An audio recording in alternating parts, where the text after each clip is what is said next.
जय जगन्नाथ पिला माने। तो आज आम आलोचना करवा रीति। तेणु आज वीडियो को समस्त को स्वागत। तेणु पिला माने जमती कि मुझे सबू वीडियो आसो मु गोटे प्लेलिस्ट ऑलरेडी बनी देछि जेटा कि तुम फास्ट चैप्टर बा सेक्शन 1 रो ओके से प्लेलिस्ट रे जति भी वीडियो अच्छी मुझे प्रथम प्लेलिस्ट रे देछि। मु सेक्शन वाइज प्लेलिस्ट करदेवी तुमको तुम व्यस्त होगा दरकार नहीं कहीं मु सबुथ मिसईकी पकाऊँगी गोटे पार्ट को जब आम देखा तेरे अन्य पार्ट गुड़ाक रही बुझे तेणु आम मिसईकी सब पकाऊे समस्ते सब जिन सहित टच हो रहा। तो पिला माने आज जो आलोचना करवा रीति आम आगु ता पूर्वर आलोचना करचे रस बोली आलोचना करचे रसर ओके तापर आम गुण आलोचना करवा तो एमती सिस्टमेटिक हम। तो पिला माने मु कही रखुची जो पिला माने मनकर रिलेटिव्स रे ओके क्लास 7 जो न्यू सिलेबस अनुसार नुआ बही चेंजेस होती एनसीईआरटी आउ जो पिला माने आदर्श विद्यालय पढ़ुथिबे किंबा केबी रे पढ़ुथिबे किंबा जहाँ को ओडिया पिला माननकु बेसिकली तो से माननकु जो मु एबे हमर नुआ वीडियो काली पाखर पड़िबो जो क्लास 7 रो इंग्लिश सेडा को प्लीज काइंडली शेयर करिवे से पिला माननकु जो माने कि से माने हेल्पफुल हो पारिबे। तेणु आम आरंभ करवा आज ओके जे रीति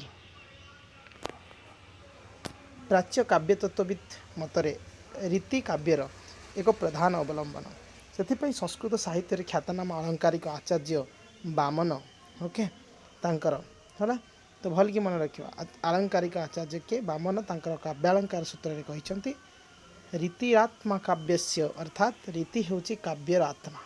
तो गोटे काव्य जो लेखा हुए तो रीतिर आवश्यक रस भी आवश्यक है ये सबू जिनस आवश्यक होता है किंतु रीति हूँ तार आत्मा सदृश।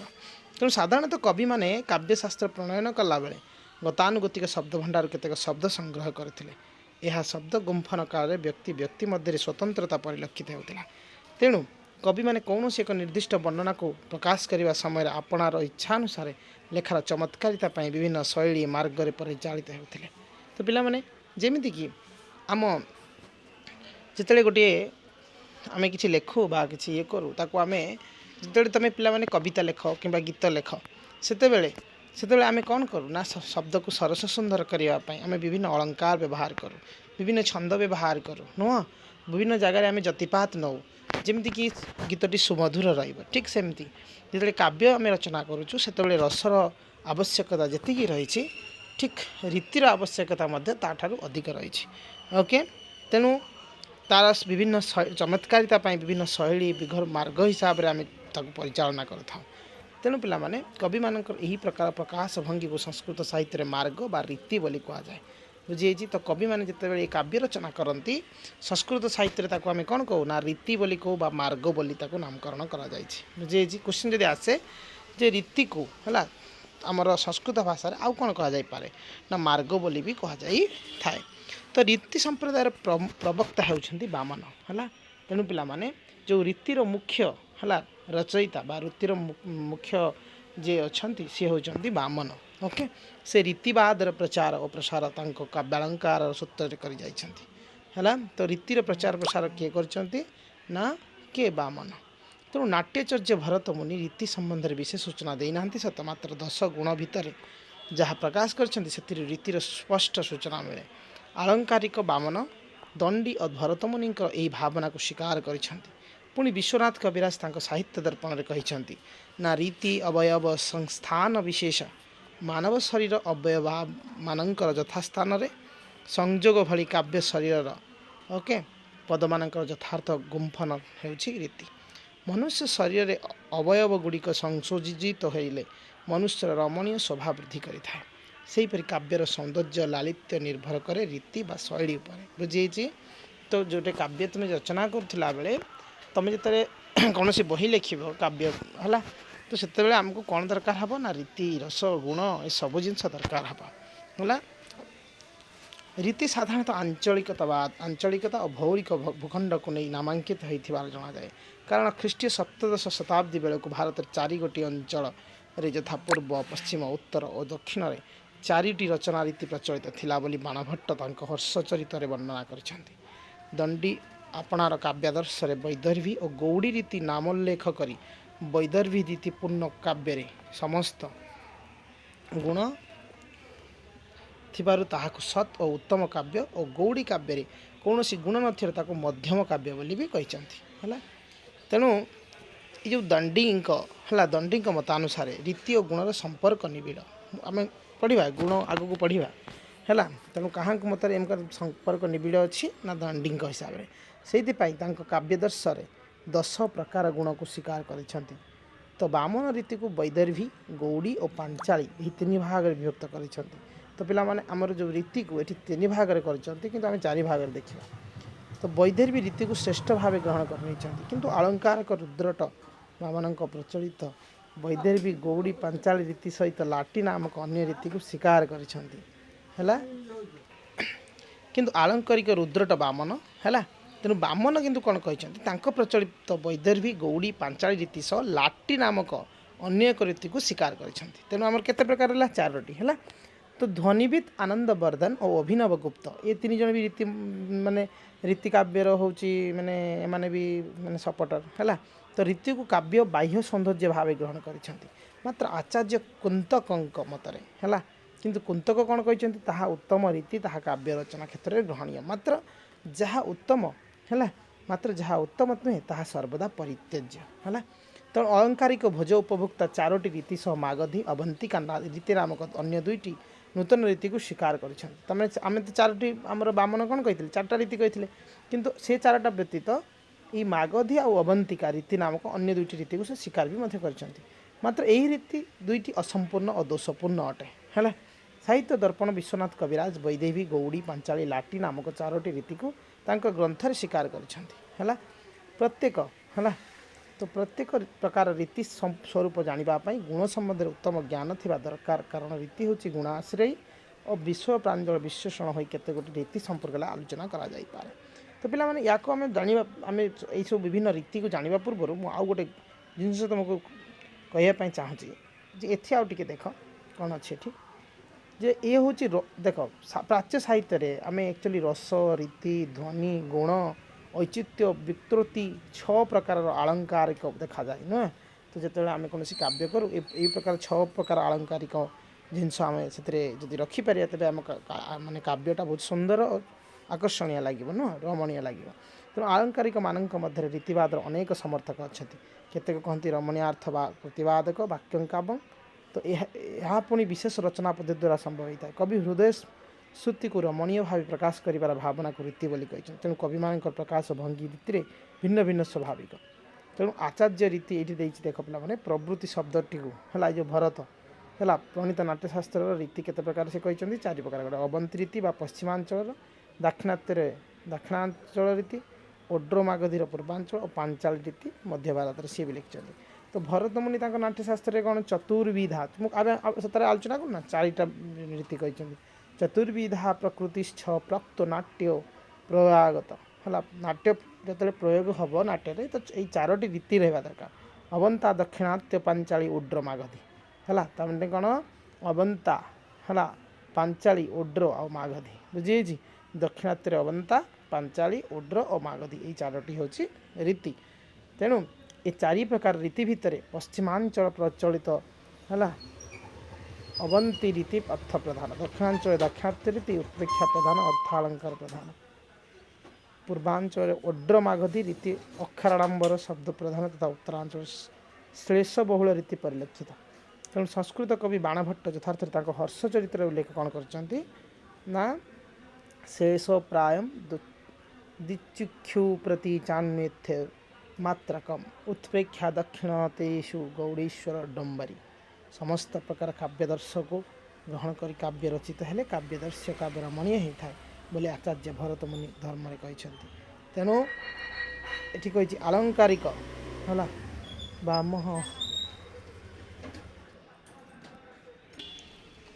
ତେଣୁ ପିଲାମାନେ ସମସ୍ତ ପ୍ରକାର କାବ୍ୟଦର୍ଶକୁ ଗ୍ରହଣ କରି କାବ୍ୟ ରଚିତ ହେଲେ କାବ୍ୟାଦର୍ଶ ବା କାବ୍ୟ ରମଣୀୟ ହୋଇଥାଏ ବୋଲି ଆଚାର୍ଯ୍ୟ ଭରତମୁନି ଧର୍ମ ଗ୍ରହଣ କରି କହିଛନ୍ତି। ତେଣୁ ପିଲାମାନେ ଏଇଟା ଯାହା ଆମେ ସେଠି ଥିଲା ଏଠି କିଛି ବି ଅଛି। ତେଣୁ ଏଇଟା ଆଉ ଗୋଟେ ବହିରୁ ଆକ୍ଚୁଆଲି ପିଲାମାନେ ମୁଁ ଏଇଟାକୁ ନେଇ ଆସିଛି କାହିଁକିନା ମୁଁ ଜାଣିବା ପାଇଁ ଚାହୁଁଥିଲି ଯେ 2ଟାରେ କ'ଣ କ'ଣ ଏକ୍ସଟ୍ରା ଅଛି ହେଲା।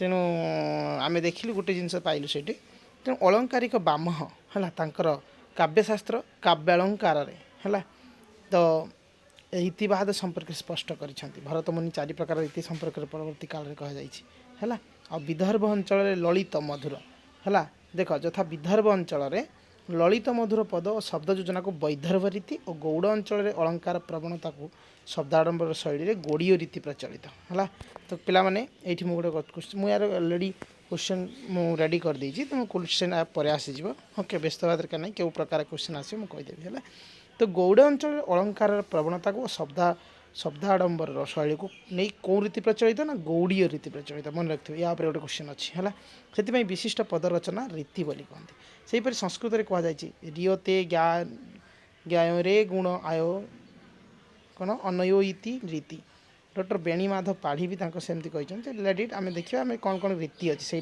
देखा है यहाँ को भल कि देख आम विभिन्न चार्टा रीति आम आलोचना करूँ बुझे से कही चार्टा रीति प्रथम आम वैदर्भ रीति कहवा ओके तो पिला माने समस्ते जो आम भी पढ़ी जो रस रसर विभिन्न प्रकार रस पढ़ी ताऊपर भी क्वेश्चन आसो तुम मन रख तो वैदर्भ रीति क्या कहते ना विश्वनाथ कविराज वैदर्भ रीतिर संज्ञा देवाक जाए कहते माधुर्य व्यंज कैवर्णो रचना ललितात्मिका अवृत्तिरल्पवृत्ति वो वैदर्भ रीति ईष्यते है साहित्य दर्पण अच्छी नवम सूत्र साहित्य दर्पण अच्छी है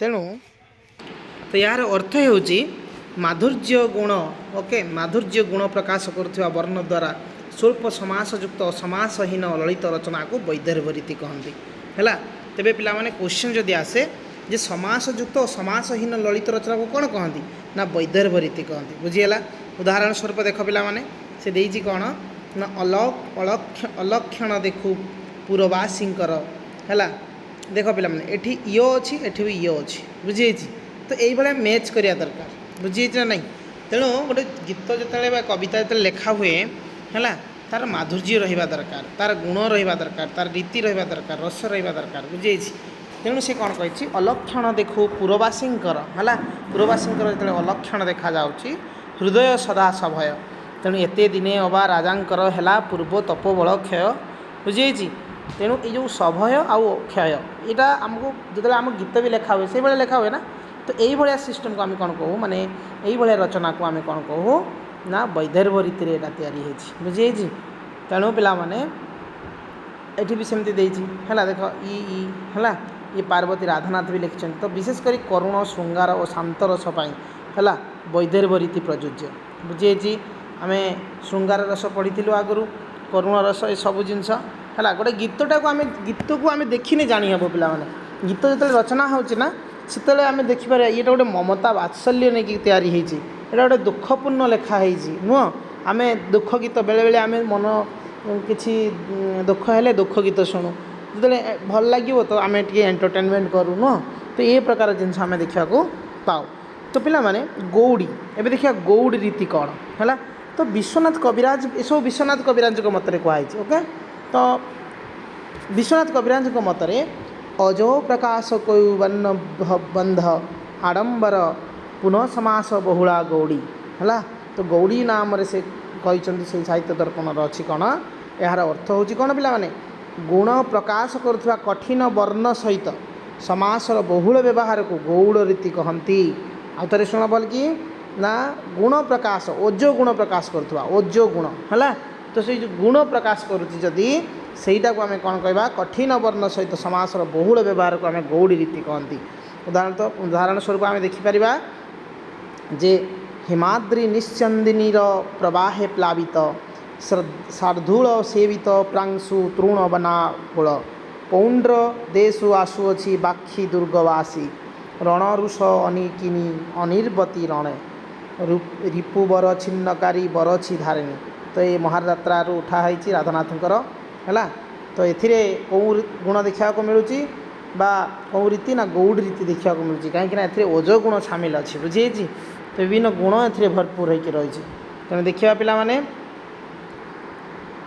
पांचाली पांचाली विश्वनाथ कविराज पांचाली रीतिर संज्ञा देवाक जाई कहते वर्ण्य शैस्यो पुनर्द्वयो समस्त पंचश पदो बंध पांचालिका मता यार अर्थ कौन पिलामाने ना वैदेर्भी और गौड़ी रीति पाई उद्दिष्ट थिबा वर्ण व्यतीत अवशिष्ट वर्णयुक्त 5-6 पद विशिष्ट समासयुक्त रचना को पांचाली रीति कहुई। तो पिलामाने तुम्हें पद पाद विषय तुम जान नॉलेज अच्छी व्याकरण रे तथा ने भी मुझे आसबि। तेणु यथा कालिंदी जल कल्लोल रंगिया कदम्ब तरु तल त्रिभंगिया है ये भी सही टाइप रे गोटे लिखते यहाँ 6 पद वर्णयुक्त 5 पाद भल कि देख 1 2 3 4 5 6 है 6 कि 5 एमती विशिष्ट समासयुक्त रचना को रहा ये समास भी युक्त हो बुझी तापर कौन है तुम पढ़ीदेव ओके। तेणु ये दीनकृष्ण दास लिखते रसकल्लोल एवं लाटी है लाटी कौन ना ये कौन कहते लाटी रीति वैदर्भी पांचाल्योरंतरे स्थिता अर्थात वैदर्भी पांचाली रीतिर मध्यवर्ती रचना रीति को है लाटी रीति कहती है। तो मैंने जो रचना है जो विभिन्न काव्य रचना करा जाउची बा कविता रचना करा जाउची से जो आम वैदर्भी आलोचना कलु बा पांचाली आग को अच्छी देखा पांचाली रीतिर मध्यवर्ती जो रीति तैयारी होती आम लाटी रीति कहीपर बुझे देखिए तापर सॉरी आम पांचाली तो पढ़ी सारे सॉरी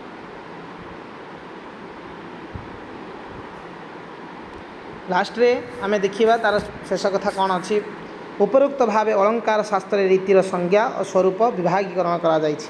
कवि माने आपणार लेखनी मनरे जगत और जीवनर चित्र को वांगमय करी गढ़ी तोली थांती।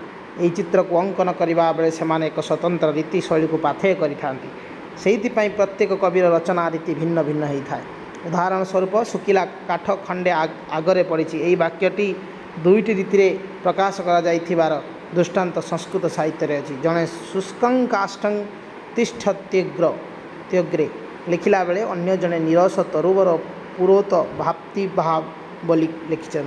एथिरु कवि मानक द्वारा अनुसूत रचना रीति संपर्क में ज्ञान स्पष्ट ज्ञान होता है। वस्तुतः कवि क्रांति द्रष्टा जगत जीवनर स्वोज्वल रूपकार कविर यही अमूर्ति रूप भितर प्रकटित हो पड़े रीति बा शैली। यही रीति बा शैली को इंग्राजी आम स्टाइल बोली कही था है माने विभिन्न स्टाइल रे आम ऑलरेडी फास्ट कही सारी है विभिन्न धरण तो किंतु रीति आउ स्टाइल एका शब्द परि प्रतीयमान हेले यार एकता अभिन्न।